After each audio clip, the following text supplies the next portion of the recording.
One channel, different shows, everything entertaining. Make a Path presents Let's Talk. Damn. Welcome to Make a Path presents. My name is Ronny Haze, and today, let's talk The Walking Dead, issue 135. Alright, Deadheads, this is going to be Make a Path presents' very first The Walking Dead comic book review. Today's issue 135, subtitle Face to Face. I want you to pick one word to describe this issue. For me, my one word is unexpected. Now, the reason I said unexpected, and I'm going to jump right to that point in the comic, is the reveal of the captive. That to me was absolutely unexpected. I was picturing a travel-weary, rugged, ragged, beat up, dirty, possibly an older woman, but that's not what we got. We got a young, beautiful girl. I believe she said she's 16 years old, and it was absolutely what I was not expecting. On top of that, even though they have a really messed up philosophy, or a really demented way to look at life, or how to deal with the circumstances, she's right in the head. They're not just some crazies out there. So I do believe that they're a lot more organized and bigger than I initially thought. And it seems like they do have a mobile camp. They would have to, you know what I mean? On top of blending in with the herd, I'm starting to wonder if they don't have a system around eating without alerting the walkers or sleeping amongst the walkers somehow. Like, they have to have some sort of system. You know what I mean? I can picture them making like little tent shields. You know what I'm saying? Like, take a couple walkers. You wouldn't have to skin them. Maybe you could skin them, but hang up little tents around areas where you can sleep there, and it's like a shield against the walkers. And this is very much an extension of Michonne's walker pets, and also Negan did it too. Remember, around the factory, Negan would hang up the walkers, he would chain them to parked cars. So this is something that people in the apocalypse, in the Walking Dead universe, have already done and already used, both in the comic book and on the TV show. We've seen this happen. It's the similar idea. So it just seems like they took it to one more extent further. They evolved the technique. So I'm really curious to see how they're shielding their human-like patterns. Like, how do they go take a shit or go eat or sleep? So there has to be a system. But how messed up would that be if they did have a system like that? There's just so many gross ideas you can come up with. I'm really hoping that Kirkman has a lot of fun exploring this lifestyle of the Whisperers, because I'm really curious and I'm really interested in this. Also, before I do forget, I really love the interior. Now, Charlie Adler draws these. Him and anyone else in the creative team. Their interior design of the hilltop, it's like a medieval dungeon feel to it, but it has this realism to it that just pops out of the comic. At least the issue for me. And not only the realism with the interior of the hilltop, but the realism in the dialogue. I think it was spot on. We have Carl beating the shit out of these kids in the previous issue, and then in this issue, the parents of the boys, the victims now, the parents come bursting in. They're just white trash all the way. They burst in, and even though they're kids, in my eyes, wanted and planned on killing Sophia. That was the fucking goal, you know, as far as I'm concerned. They were killers. These parents burst in, and they blame everything on everyone else except for their sons. And today we have this. And the dad, the pussy dad, is his first request is the most selfish one.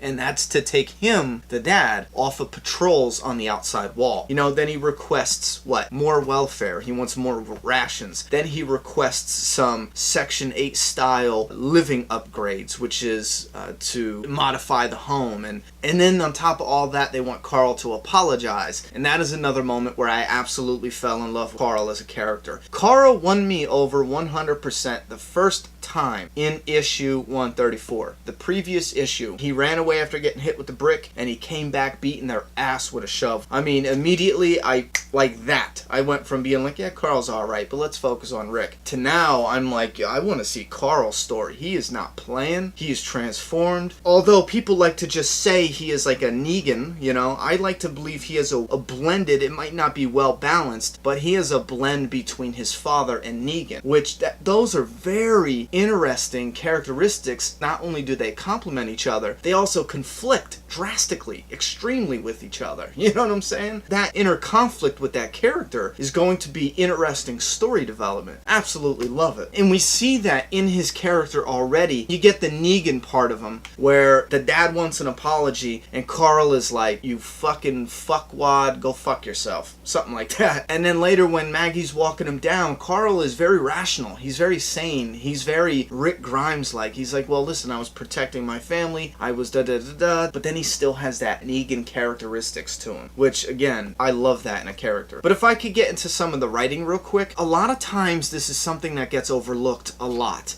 I just call it interweaving the story. And Kirkman does that great over the past few comic issues. And what I'm talking about is we see Carl wanting to be a blacksmith's apprentice in, 4 or 5 issues earlier is what leads him to a jail cell next to Lydia, who also was a Breaking Bad character. But anyway, everyone always loves Breaking Bad and Walking Dead references. Carl wanting to be a blacksmith leads him right next to Lydia in a jail cell. That is interweaving the story. So we have Carl going to be a blacksmith, introducing to Sophia, she's beating up the kids. They're talking, they're reminiscing. And then we have Carl and Sophia getting attacked by the boys. Then we have Carl putting the boys in their place and almost killing them. Meanwhile, while that's going on, to us, a completely different story is happening. Which isn't really a completely different story. It is at first, but notice that story is actually Carl's story still. Because we have the guys out on patrol. They run into the Whisperers. Jesus and Darius go looking for them. They meet up with the Whisperers. Jesus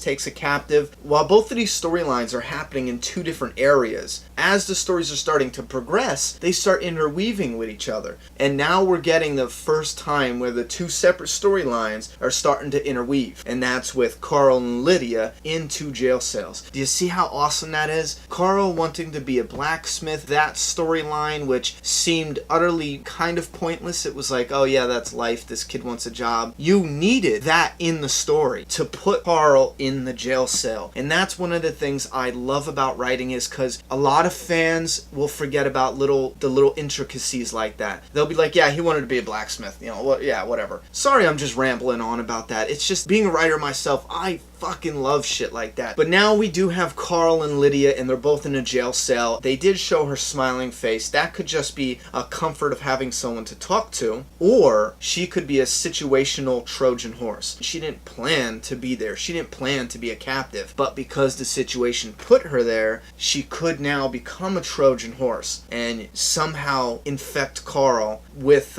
friendship, even though her main goal is something more devious. I mean, that's something to keep in mind in the back of our heads. That's a direction that Kirkman can take. I mean, when you have a young girl, she's seemingly very pretty, very innocent, or, oh my god, you're just a little girl. I would fear her more if she acted more like an innocent bystander, because then we know, oh shit, she's waiting to just get out and stab someone in the back. But seeing as she was just so open and honest, like, this is the way we live, you know what I mean? You don't know it yet, but you'll realize it soon. Like, that's creepy shit. What is also an interesting direction that Kirkman could take is, since they are close in age, Kirkman could actually develop that into a Romeo-Juliet style story. If her people would not want to be civil with the Hilltop people, and the same way with the Hilltop people towards the Whispers, they could have a love relationship that's like a Romeo and Juliet between Carl and Lydia. And then you would have that story be some kind of powerful element further on down the line. I really don't see that happening, but that is possible. That's very possible they can go in that direction. For a young love like that, I'm sure you would have a lot of interesting fans interested in that storyline. Me personally, I would probably, right now, I would like her to hang around as a character and maybe learn that her people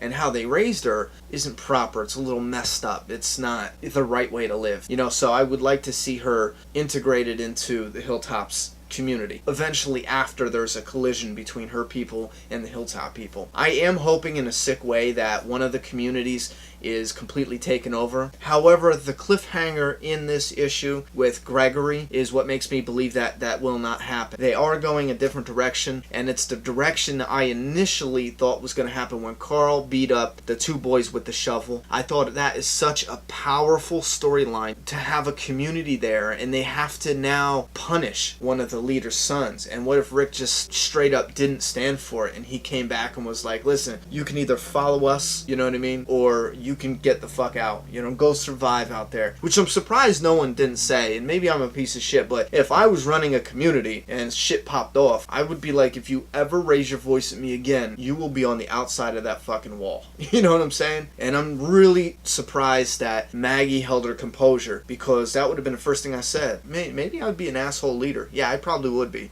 I'd be like a dictator, you know?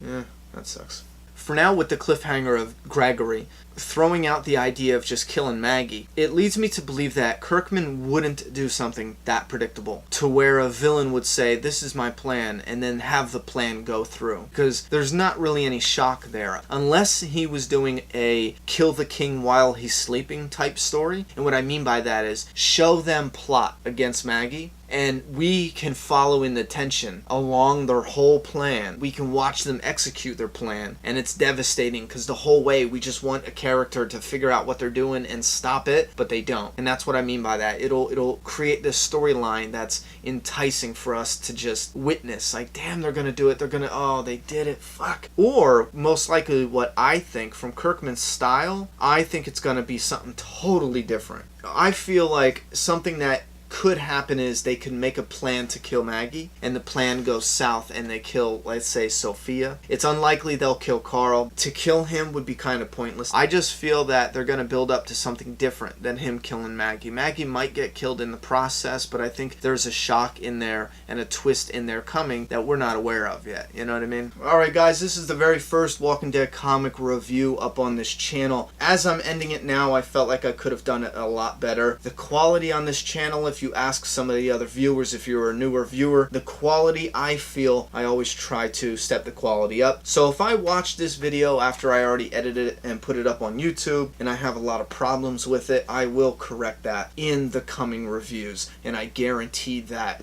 Quality first with this channel. And I know some people give me grief about not uploading fast enough or this, that, and the third, and my main thing, I will let you guys know seriously, is quality. But I want to let you guys know it will improve. If there's any suggestions for improvements, I'm up for suggestions. Just go ahead and leave that down below. And also, please, because I love interacting with you guys down in the comments, your one word to describe The Walking Dead issue 135. Now keep in mind, you could give me one word and then talk about the issue. I'm not saying just put one word. You could talk all you want about the issue down below. That's fucking awesome. If you could pick one word to describe this issue, go ahead and leave that down below. I'm done talking. It's your turn. Subscribe now.